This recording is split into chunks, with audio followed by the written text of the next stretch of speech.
In this video today, we're going to go ahead and take a look at the phase diagram for water.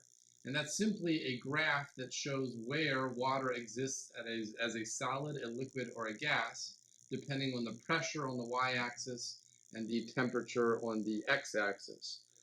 We in the lab environment or in our regular everyday lives live at 1 atmosphere of pressure, or pretty close to 1 atmosphere of pressure.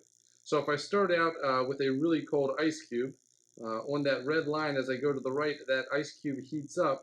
Eventually that ice cube is going to get hot enough that it crosses over from the solid phase to the liquid phase, and we call that melting. And if you drop an anchor at that point down to the x-axis, you can see that the melting point of water at 0 degrees Celsius if you're at 1 atmosphere of pressure. And as that water heats up even more, we're going to keep going right on the 1 atmosphere line. And eventually that hot water is going to hit this, this boiling line, or this vaporization line, because the liquid is now crossing over to the gas phase. And if there's bubbles, we call that boiling. And at 1 atmosphere of pressure, you can see that the boiling point of water is 100 degrees Celsius. The problem with that is that only occurs at 1 atmosphere of pressure. So if you take a look at the question on the right-hand side of the graph, the question says, what happens to the boiling point of water when the pressure is below 1 atmosphere, which would occur at the top of a mountain? So in this case, you're no longer at 1 atmosphere, but you'd be somewhere less than 1 atmosphere, as indicated by the black X up there. So now, if you draw a line over from that, when you have liquid water turning into the vapor phase with bubbles, now when you drop the line, you can see that the boiling point is no longer at 100 degrees Celsius. So you can actually get the water to boil when it's just warm, rather than being extremely hot or 100 degrees Celsius. So I'm going to go ahead and demonstrate that right now.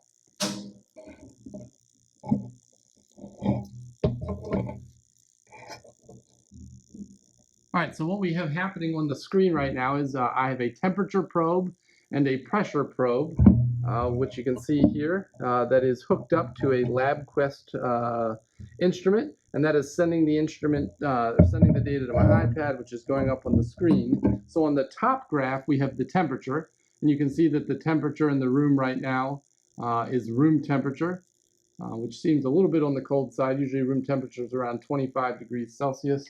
But this looks like it had a little bit of water on it that was cooling it off. So you can see that room temperature, yeah, it's in the mid-20s, and the pressure is at 99 kilopascals. Normal atmospheric pressure is around 101.3 kilopascals, and it was raining today, so that probably means we're a little bit on the low side as far as pressure goes. Plus, we're not quite at sea level. The only time if you're at sea level, you'd have 1 atmosphere of pressure, but in Lititz, we have a little bit of elevation here. So we're going to probably be a little bit less than 1 atmosphere. So it makes sense that we're a little bit less than 101.3 kilopascals. So now what I'm going to do is I'm going to fill up a beaker with hot water from the sink. And we'll go ahead and get an initial temperature reading for that.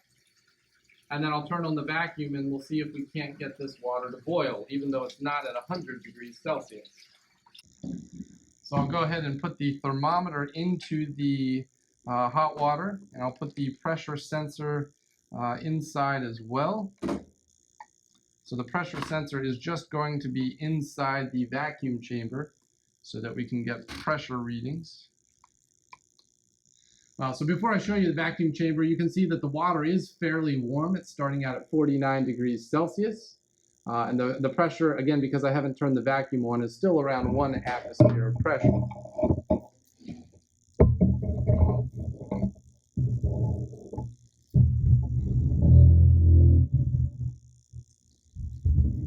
So right now I'm going to go ahead and put the vacuum chamber over everything, making sure I don't get any of the cords in the way.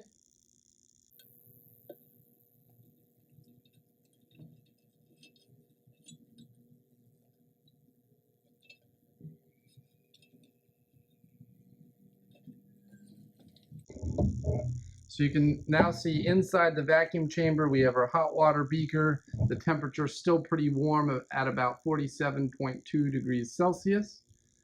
We've got our pressure sensor in there. So now I'm going to go ahead and turn on the vacuum pump. And so I'll just switch back and forth between showing you the data up on the screen and showing you the actual results of what's happening to the water in the beaker.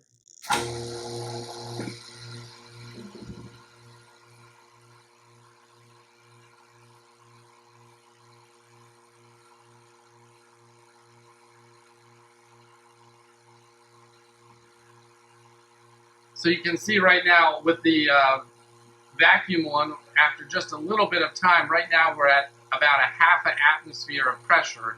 We're already down to about 50 kilopascals of pressure. So the pressure is greatly dropping. Another thing you'll notice is the temperature is also slightly dropping. The reason for that is right now the water, if you take a look inside, is not boiling.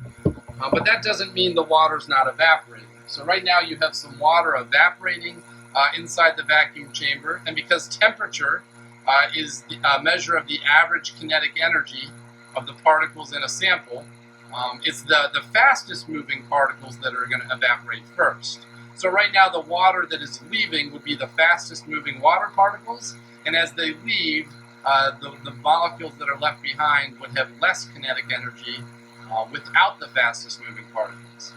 So that's going to mean that they have less kinetic energy, which means the temperature or the average kinetic energy would be less. So you can see our pressure is already down to about 19 kilopascals. Take a look at the screen up here. So the pressure really dropped. The temperature is holding steady at close to 45 degrees Celsius. And if you look inside the vacuum chamber, at the beaker, we already have some bubbles forming. So I wouldn't say this is a rolling boil, but we already have some bubbles forming, so we're getting pretty close to the boiling point of water. And again, that doesn't mean 100 degrees Celsius. The water only boils at 100 degrees Celsius if you're at 1 atmosphere of pressure, or 101.3 kilopascals. And because our pressure is all the way up to, or all the way down to 12.59 kilopascals, this definitely won't need to be 100 degrees to boil. So right now you can see that we pretty much have a rolling boil inside that vacuum chamber. You can see all those bubbles going to the surface, and the temperature happens to be about 44.4 degrees Celsius. So again, you can boil water even though it's not hot.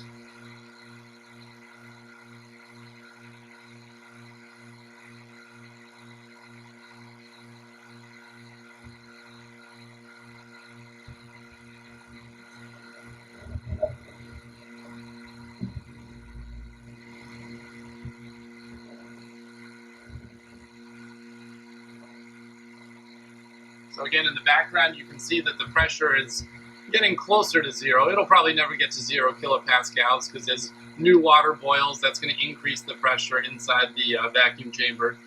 And the temperature is holding steady at close to 45 degrees Celsius. One other thing to take note of, inside the vacuum chamber, you can see it's really starting to fog up because as that water vapor from the boiling water hits the cold glass of the vacuum chamber, it condenses, which would be going from the gas phase to the liquid phase, and therefore it's forming a bunch of little water droplets inside the vacuum chamber. What I'm going to do right now is turn off the vacuum pump. And when I do that, the air from the room goes rushing back into the vacuum chamber. You can see that it really fogs up even more than it was before.